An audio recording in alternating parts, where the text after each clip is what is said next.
అన్యాయం అంటే ఏ విధంగా అంటే పార్టీ టికెట్ ఇవ్వకపోవడం రఘురామకృష్ణరాజు గారికి కాదండి.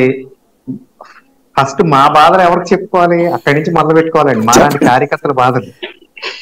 అంటే మీకు మళ్ళా ఇదంతా ఏదో సోచి చెప్తున్నట్టు చెప్పండి. కాదండి. 2009లో పోటీ చేశారండి ఒక అసెంబ్లీకి. చెప్పండి సాయి గారి దగ్గర చెప్పకపోతే 2014లో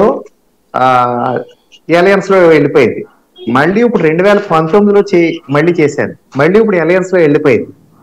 అంటే ప్రతి ఒక్కడికి కార్యకర్త అనేవాడికి పార్టీ కోసం చేసిన వాడికి ఖచ్చితంగా బాధ ఉంటుంది. మేము ఎక్కడ ప్లాట్ఫామ్ మాకు ఇంటర్నల్ డెమోక్రసీ ఉంటుంది కాబట్టి ఎక్కడ వ్యక్తపరచాలో అలా వ్యక్తపరుచుకుంటాం. ఇప్పుడు మీరు అడిగిన క్వశ్చన్ ఏంటంటే వీరికి అన్యాయం చేశారంటే అది మా పార్టీకి వరకు ఎలా సంబంధం? సాయి గారు, మీ క్వశ్చన్ నాకు రిలేటివ్ గా అనిపించలేదండి. మీరు అడిగిన దానికి మాత్రం నాకు అనిపించట్లేదు. కానీ నిన్నటి నుంచి చూస్తుంటే సోషల్ మీడియాలో ఆయన మీ పార్టీ కార్యకర్త అని అందరూ అనుకుంటున్నారు. నాకు తెలియదు ఇప్పటిదాకా. నేను మీ పార్టీ కార్యకర్త కాదనుకుంటున్నా.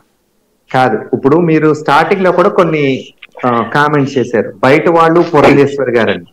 అంటే ఆవిడ మా పార్టీలో జాయిన్ అయ్యి 10 ఏళ్ళు అయింది. పిఎం రమేష్ గారు కూడా మా పార్టీలో జాయిన్ అయ్యి 5 ఏళ్ళు అయింది.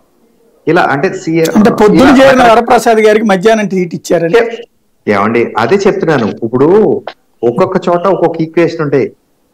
ఇప్పుడు అక్కడ మాకు తిరుపతిలో క్యాండిడేట్ ఎవరనే దానికి ఆ డెసిషన్ మొత్తం ఓవరాల్ గా క్యాండిడేట్స్ అన్ని కూడా పై స్థాయిలో డెసిషన్ అయింది. సాయి గారు, ఇక్కడే మా చేతిలో ఏమి ఉండవండి. ఈ క్యాండిడేట్స్ ఎలా డిసైడ్ చేస్తారనేది మాకు అంతకుముందు మీ ప్లాట్ఫామ్ మీద కూడా చెప్పాను, ఎక్కడైనా చెప్తా ఉంటారు. మాకు పార్లమెంటరీ బోర్డు ఉంటుంది.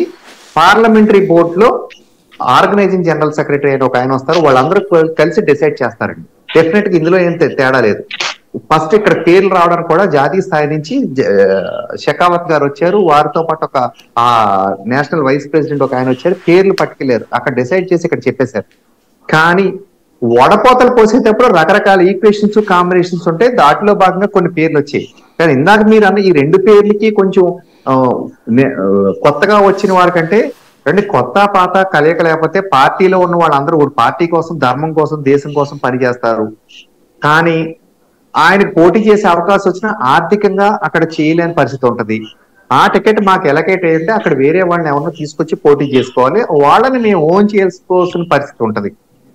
అలాగే ఇప్పుడు మీరు చెప్పిన ఇప్పుడు పురంధేశ్వర్ గారు, సీఎం రమేష్ గారు వాళ్ళు వచ్చి 2014లో కూడా పురంధేశ్వర్ గారు మా పార్టీ తరఫున పోటీ చేశారు అలయన్స్ రాజంపేట నుంచి. 2019లో ఈ అలయన్స్ లేకుండా కూడా ఆవిడ పోటీ చేశారు విశాఖపట్నం నుంచి. అది కూడా ఈ సందర్భంగా మీకు గుర్తు చేయాలి. ఆవిడ ఉన్నా లేకపోయినా కూడా చేశారు. వేళ వచ్చాక ఆయన రాష్ట్ర అధ్యక్షురాలు ఆవిడ టికెట్ లేకుండా కావాలనుకుంటే ఆవిడ టికెట్ లేకుండా ఉండదు. ఇప్పుడు నిన్న కాక మొన్న వచ్చారనుకుంటే నేను వైసీపీ కానివ్వండి, టీడీపీ కానివ్వండి, టీడీపీలో వేమిరెడ్డో లేకపోతే నెల్లూరులో వేరే వాళ్ళు ఎవరైతే కాటంరెడ్డి ఉన్నారు, లేకపోతే ఆనంరెడ్డి ఉన్నారు, రకరకాల పేర్లు. నేను ఊరికే నాకు నోటికి గుర్తొచ్చి చెప్పలేదని ఆనంద చెప్పలేదని వెంకటరెడ్డి గారు మళ్ళీ నన్ను ప్రశ్నించారు. అలాగే వైసీపీలో కూడా ఇప్పుడు కేసీఆర్ నాని ఉన్నాడు. మరి జంప్ అయిన వెంటనే ఇచ్చారు కదండి అక్కడ కూడా. అంటే నేను ఒక పార్టీ